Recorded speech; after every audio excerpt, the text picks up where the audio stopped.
what drove that person to do that? Yeah, and I think one of the main issues with that model of saying, okay, I'm not going to deal with it, I'm just going to accept my gifts.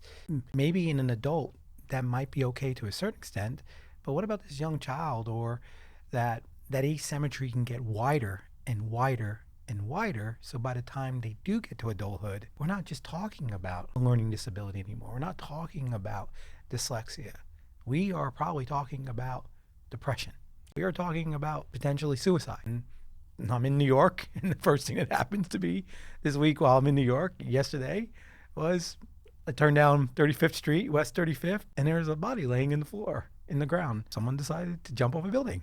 Okay, so what drove that person to do that? Okay, so I think that that's the biggest thing that we got to realize is the fact that these asymmetries that we're seeing in childhood, if they're not addressed, they are going to manifestate into a greater neuropsychiatric event in adulthood. From a neurological perspective, it doesn't, because the nature of it, if you're looking at an imbalance in the system, the more you focus on one side and build up the strength, the more you'll create a more severe weakness. And the combination of both of those produces symptoms.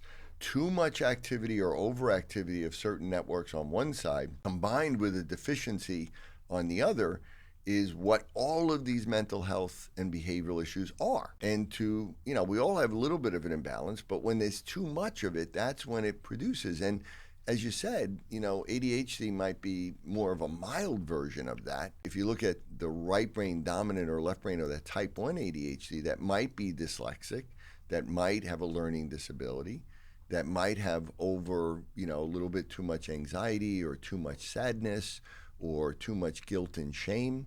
I mean, if you look at the definition of major depressive disorder, it's, too much sadness, not enough joy, which is generated by the left brain, and guilt and shame. That is the definition of major depressive disorder. So that's why if you only feed that one side of the imbalance, you may make that worse. And as it gets worse, it gets to the point where, the ultimate problem where they may take their own life or really hurt themselves.